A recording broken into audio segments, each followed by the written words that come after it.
रूपक केलेलं आहे. रूपक प्रत्येक ग्रंथामध्ये रूपक आहे. गीता अलंकार, नाम ज्ञानेश्वरी, ब्रह्मानंद लहरी प्रकट केली.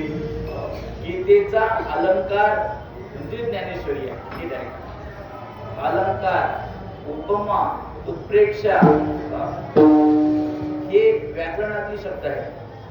यम तसं इथे रूपक केलेलं आहे. रूपक त्यावेळेला केलं जातं जिथे साम्य साधर्म्य असते. मग इथे रूपक कसं केलेलं आहे? पहिल्यांदा महाभारतातलं रूपक सांगतात. गीतेच्या आरंभी व्यास नारायण नमोस्तुते व्यास विशाल बुद्धे फुल्लारविंदा शतपत्रमे येन त्वया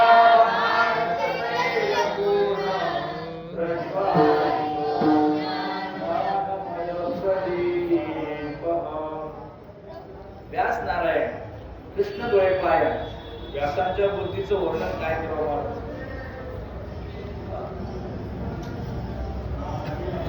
द्विबाहो रपरो हरिही असं त्याचं वर्णन आहे व्यासांचं. अचतुर्मुखो ब्रह्मा. ब्रह्मदेवाला किती तोंड आहेत? 4. पण याला एकच तोंड आहे. नीट आहे. अचतुर्मुखो ब्रह्मा. 4 तोंडाचा नाही, एकच मुखाचा आहे. पण ब्रह्मदेव आहे. ब्रह्मदेवाने काय केलं? सृष्टी उत्पन्न केली. या बाबाने शब्दसृष्टी निर्माण केली.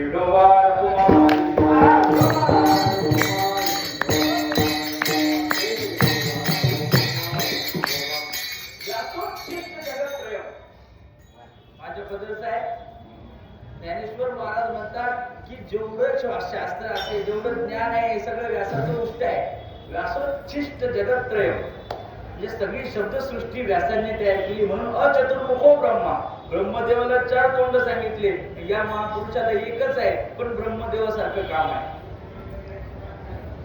दुसरं द्विबाहो रपरो हरिही. हरी म्हणजे भगवान विष्णू. त्या श्री हरीला 4 हात आहेत. एका हातामध्ये शंख, दुसऱ्या हातामध्ये चक्र, तिसऱ्या हातामध्ये गदा, चौथ्या हातामध्ये पद्म. 4 हात आहेत आणि 4 हातामध्ये 4 आयुध धारण केलेली आहेत. 2 मारण्याकरता आणि 2 आशीर्वाद देण्याकरता. पण द्विबाहो रपरो हरिही असं सांगितलं की हरी आहे, हा दुसरा हरी आहे. 2 हाताचा आहे आणि 4 हाताचा नाही, पण हरी आहे. मग आभाळ लोचन शंभो. त्याच्या आभाळ म्हणजे कपाळ. इथे डोक्यावरती चंद्रमा नाही. शंकराच्या डोक्यावर काय आहे? चंद्र आहे. पण याच्या डोक्यावर चंद्र नाही, तरी सुद्धा हा शिवशंकर आहे. असा जो आहे कृष्ण द्वैपायन, ज्यांचं अपर म्हणजे दुसरा नारायणच आहे, अशी व्यास महाराज. त्या व्यासांनी रूपक केलं ते सांगतो.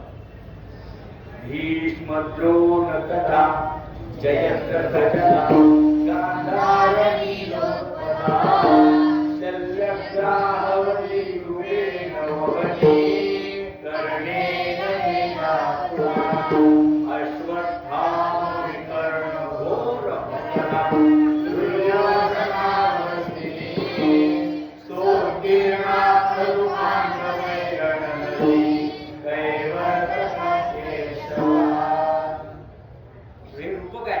कशाचा आहे? शेवटचा शब्द आहे रण नदी.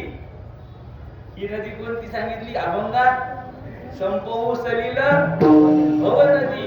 आणि व्यास महाराज काय म्हणतात? रण नदी. मग ही रण नदी आहे. या रण नदीमध्ये, रण म्हणजे युद्ध, या रण नदीमध्ये काय काय भोवरा आहे? दुर्योधनावर्तीनी, दुर्योधन आवर्ती भोवरा आहे. शल्यग्राहावती कृपेण वहनी. शल्य मामा हा ग्राह म्हणजे मग अश्वत्थाम विकर्ण घोर मकरा. अश्वत्थामा विकर्ण हे मगर आहे, घोर मकरा. दुर्योधनावती.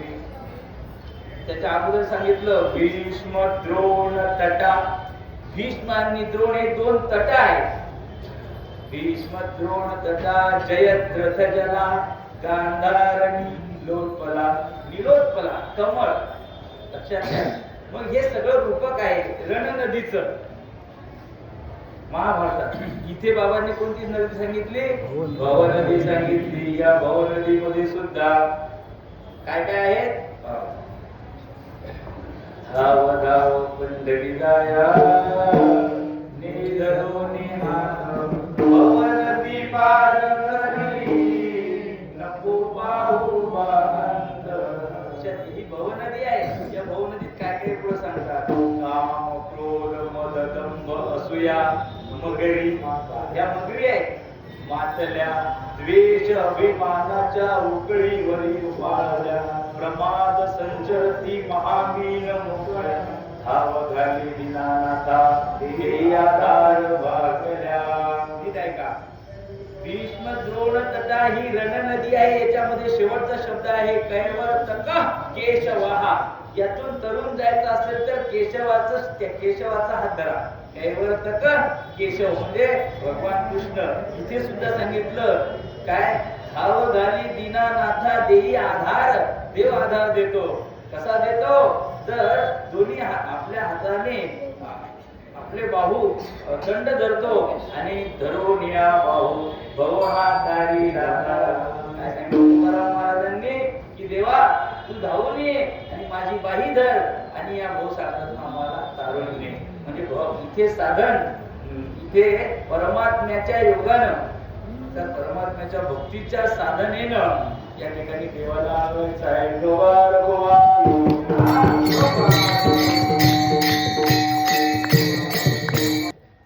ज्ञानेश्वर महाराज या भव नदीचं वर्णन करतात की लय लोक असे आहेत की काही लोक म्हणतात मला पोहण आहे. काही लोक काय म्हणतात मला पोहण आहे. मला काय करायचे नावाची. मग जे पोहणकारामध्ये पंडित आहेत हे काय का संत रंगनाथ गुरुजी परभणीकर सांगायचे पोहणकार तो खरा शहाणा पोहणारा तो की जो पाण्याला लाथा मारतो. काय? शहाणा पोहणारा पाण्याला लाथा मारतो आणि जो असाच असेल गधा तर पाणी त्याच्या अंगावर खेळते. पाण्याला लाथा मारतो. याचा अर्थ काय हो? त्याला खरं पोहू नये. आमचे पोरं पोहतात पण कसे पोहतात? काही विहिरीत पोहणारे, काही तळ्यात पोहणारे, काही समुद्रात पोहणारे. नदीतलं पोहणं कसं असते? नदीतलं पोहणं डुबुक डुबुक. लक्षात घ्या. पोहायला असेल बरं का? हा आमचा बाबू गेला काय झालं ते सांगतो.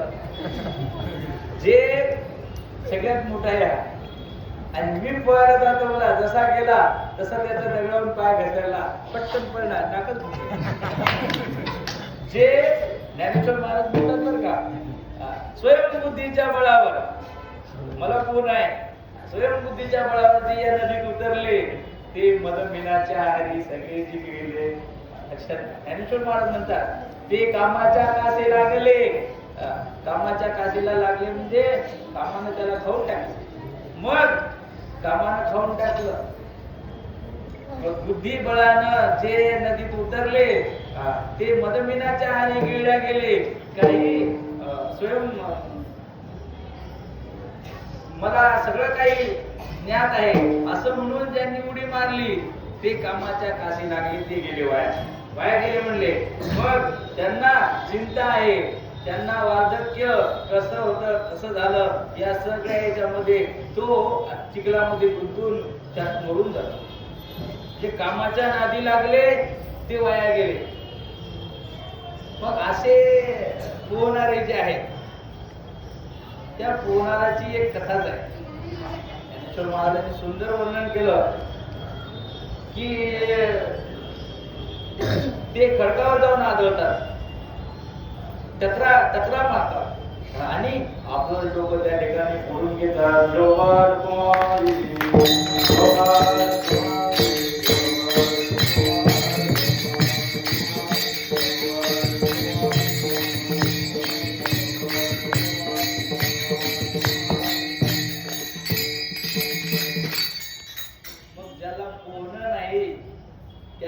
नौकेचा आधार घ्यावा.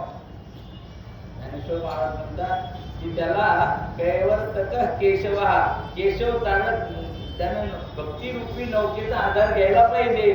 पण ते भक्तीच्या रूपी नदीचा आधार घेत नाही. नदीचा आधार न घेतल्यामुळं त्याला वाया जावं लागतं. साधं उदाहरण आहे. कसं उदाहरण आहे पहा. ही नदी आहे, मग नदीत पोहायचं म्हटलं म्हणजे भाऊ, नदीत पोहायचं म्हटलं कसं पोहणार? लय मोठं पूर आहे, लय पूर आहे, पोहण्याला पोहता येत नाही. मग पडला नदीत चुकून, बाबा म्हणतात चुकून नदीत पडला तर काय करायचं? शेपूट धरायचं. कोणाचं? म्हशीचं शेपूट धरणार, घोड्याचं धरणार,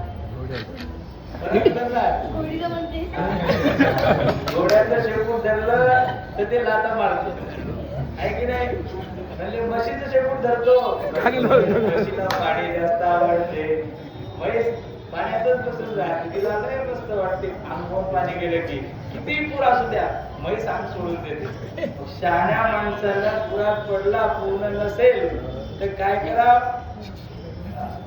शेपूट कोणाचं धरा? बैलाचं शेपूट धरा, म्हशीचं धरू नये, घोड्याचं सुद्धा धरू नये. तसा हा भव नदी आहे. या भव नदीमध्ये तारक कोण आहे? तर गुरु हे तारक आहे. आणि गुरुभक्ती आणि हरिभक्ती हीच नौका आहे.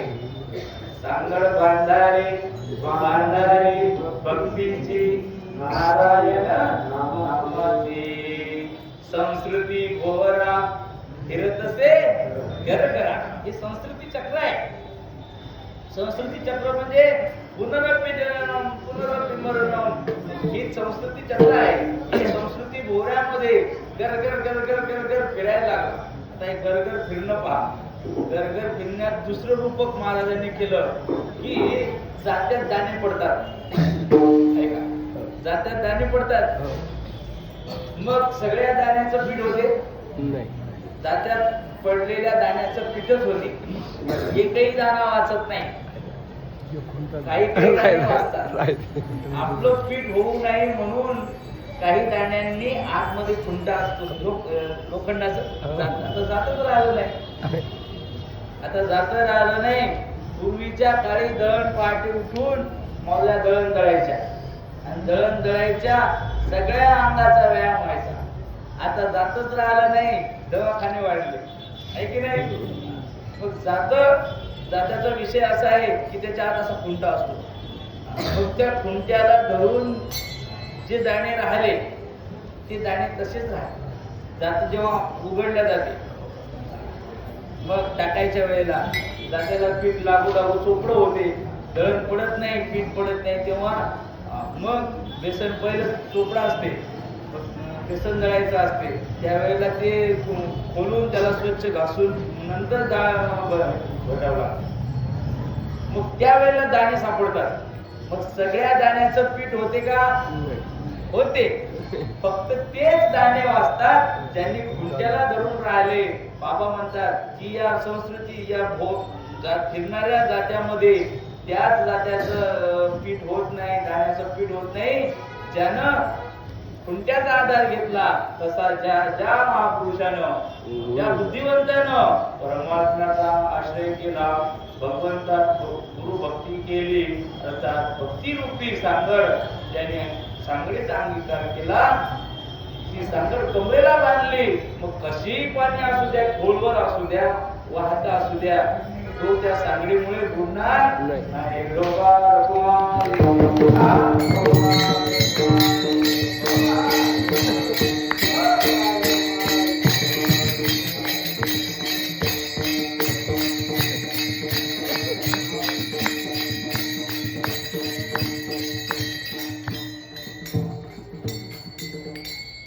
सांगड म्हणजे काय हो?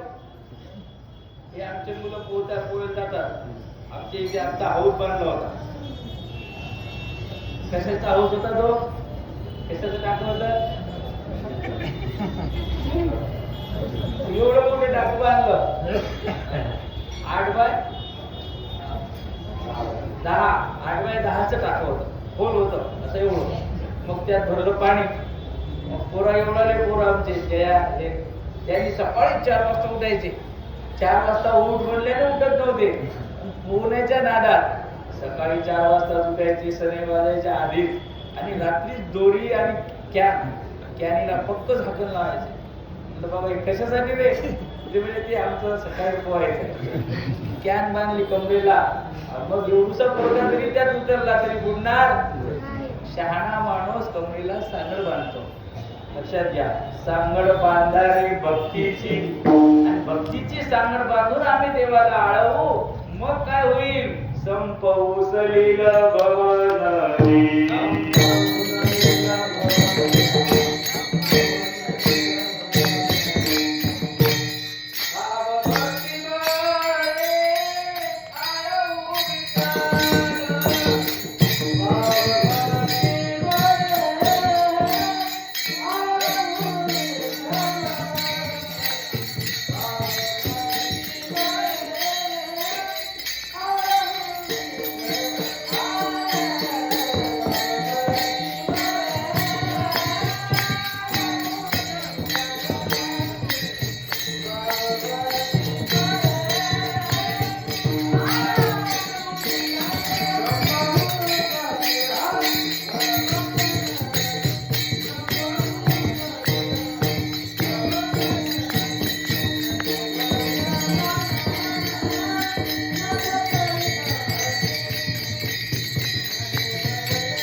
भक्तीला सागर रूपात सांगितली.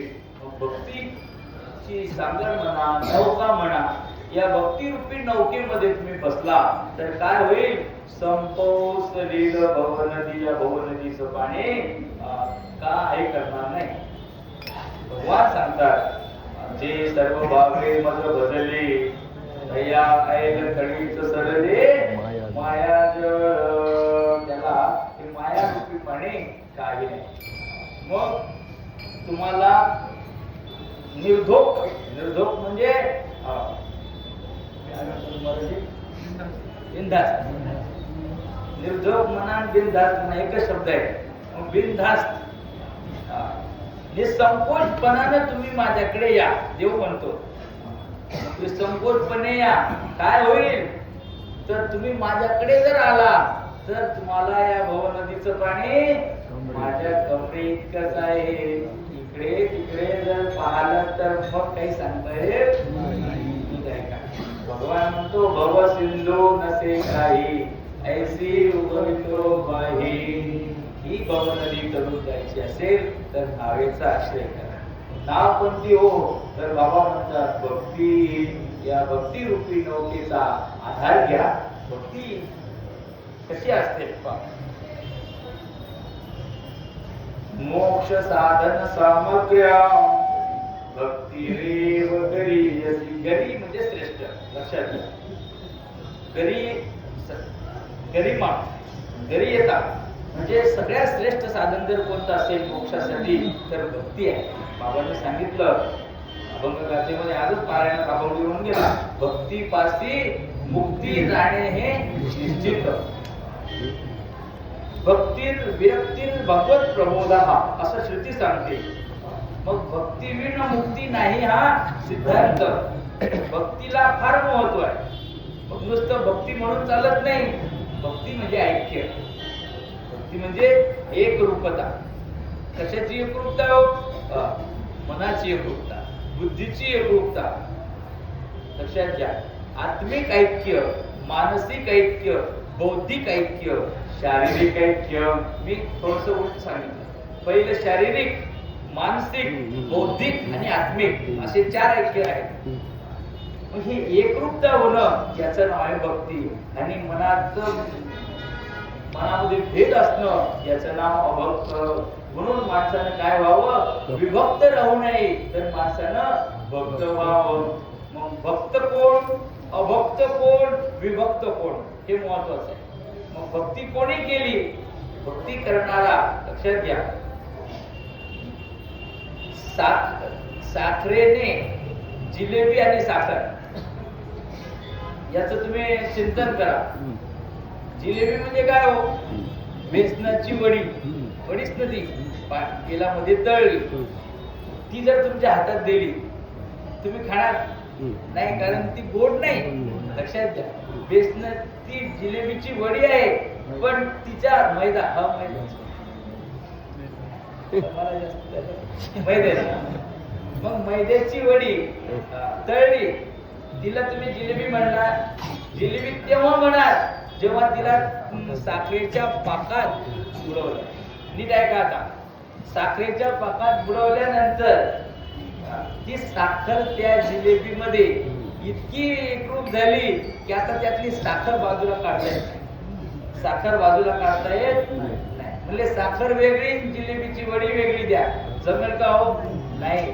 याचा अर्थ जिलेबीने साखरेची व साखरेने जिलेबीची भक्ती केली. ठीक आहे का? एका टायमाला होत नाही. साखर जिलेबीत घुसली आणि जिलेबी साखरेत मिसळली. ठीक आहे. त्यामुळे त्याला गोडी प्राप्त झाली. मग जी गोडवा आहे, हा गोडवा येण्याकरता दोघांना मिसळावं लागतं. यानं म्हणायचं आंबा, हिनं म्हणायचं चिंच, संसार गोडीचा होतो नाही. लक्षात घ्या, संसारात जर सुख पाहिजे असेल तर दोघांचा संकल्प एक असला पाहिजे. महाराज म्हणजे पंढरीला जायचं, मावळे म्हणजे अजिबात नाही जायचं. कसं होणार? बाबा म्हणतात जो ज्या संस्काराचा असेल तो तिकडे जातो. आई लक्षात घ्या, गुरुच्या घरी किती वर्ष राहिले? 12 वर्ष राहिले. मग 12 वर्षाचा संस्कार जास्त, 1 वर्षाचा. लक्षात घ्या. मग संस्कार गुरुचा श्रेष्ठ ठरला. महाराज दिल्लीत आले.